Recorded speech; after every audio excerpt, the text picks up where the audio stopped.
Magandang umaga mga ka-anxiety.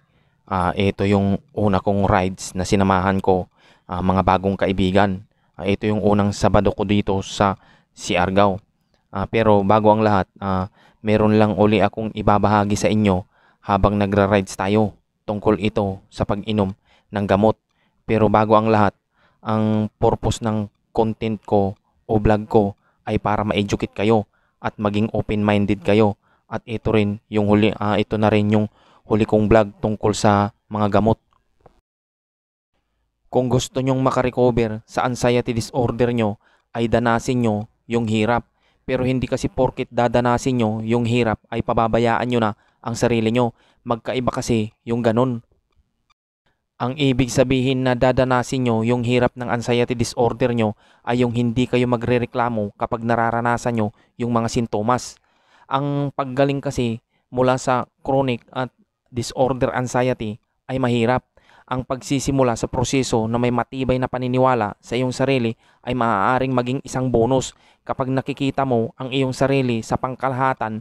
Yung hindi mo kaya na nagiging mahina ka ay maaaring magdulot ng karagdagang mga hadlang. Pero kahit na ang isang taong may kumpiyansa ay maaaring makaranas ng mga paghihirap sa paggaling, at ang isang tao na hindi nakadarama ng lahat na may kakayahan o kumpiyansa ay maaaring magbago. Sa paglipas ng panahon, tayo ay natututo at nakikibagay. Sa karanasan ko, ang antidepressant ay talagang nakatulong ito sa akin. Hindi dahil sa nawala ang mga sintomas ko, kundi dahil sa napakalma niya ako.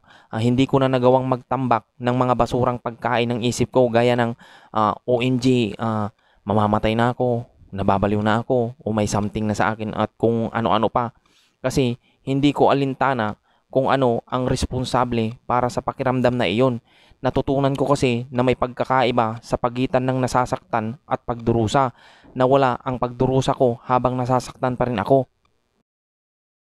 Ang importante sa recovery ay yung hindi mo nabibigyan ng reaksyon ang mga hindi ka nais-nais na nararamdaman mo.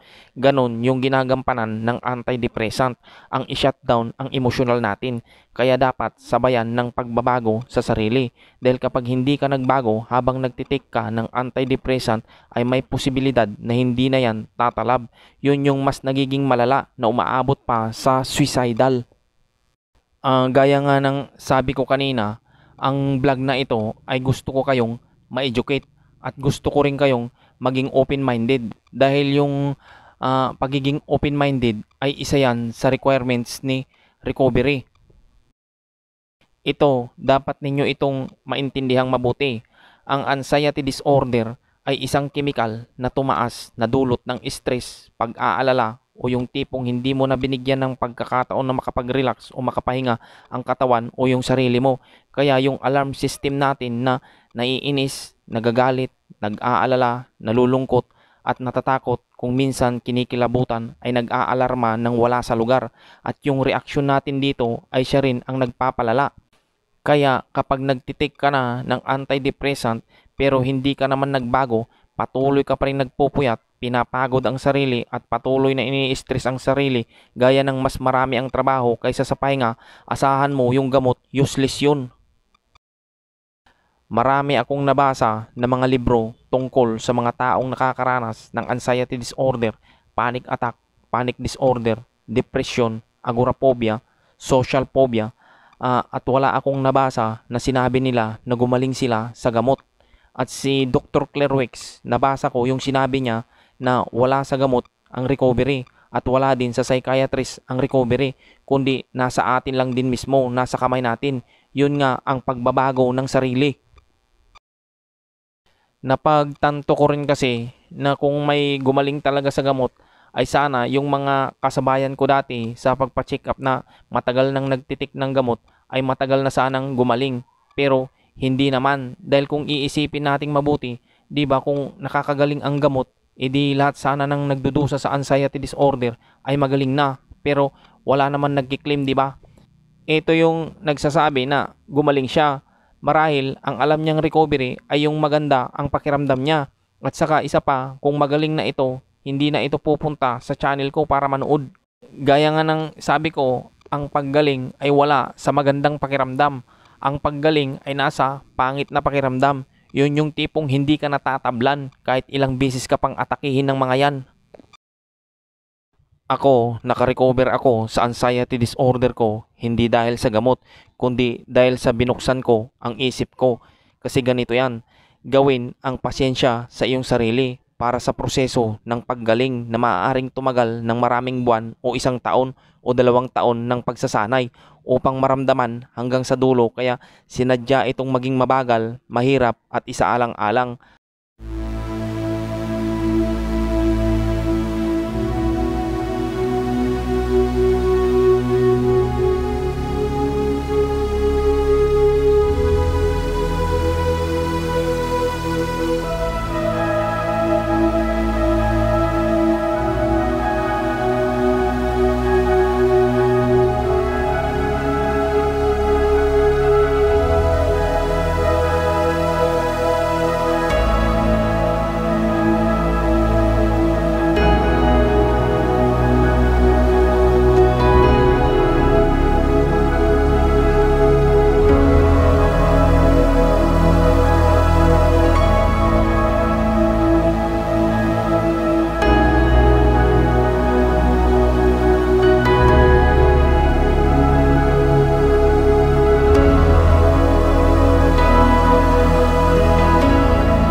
Love the chase and the hunt, and I set the pace when I'm running. I always take what I want and I always give it 100. Don't need a bank, no I'm funded. Play the game like it's nothing. I'm always thankful for something. Don't take for granted, stay humble. Now wake up, it's time to look at the enemy. Look in the mirror if he is no friend to me. It's not working out, maybe it's the chemistry. It's time to break up so I can make a better me. Better believe in your mind, cause it's everything.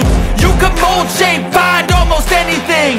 All it takes is some time and some clarity to find your identity. It's mind over everything.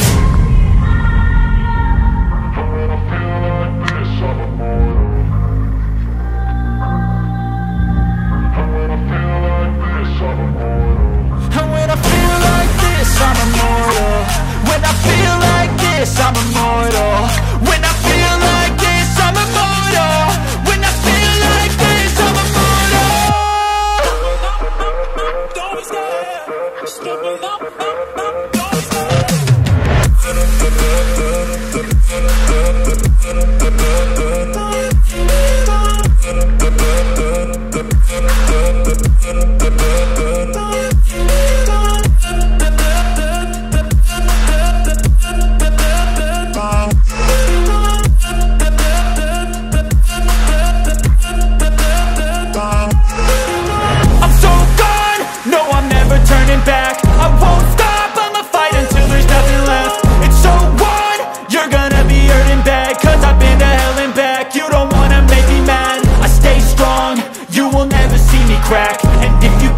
my way, you gonna feel the wrath.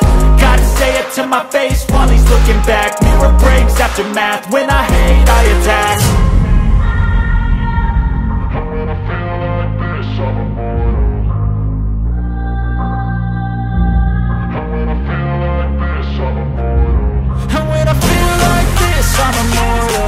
When I feel like this, I'm immortal. When I feel like this, I'm immortal. When I feel like this, I'm immortal. Don't stop, just never up.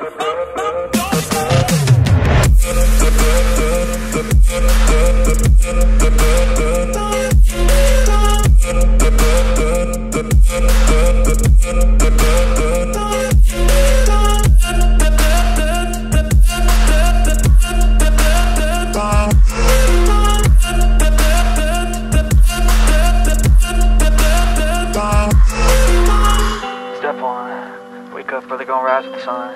Step two, get some good, some food in you. Step three, think real hard about what you wanna be. Step four, everybody just do your thing. Wake up, today's gonna be a good day.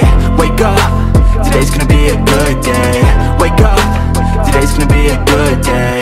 Wake up, today's gonna be a good day. Wake up, today's gonna be a good day. Wake up, today's gonna be a good day. Wake up, today's gonna be a good day.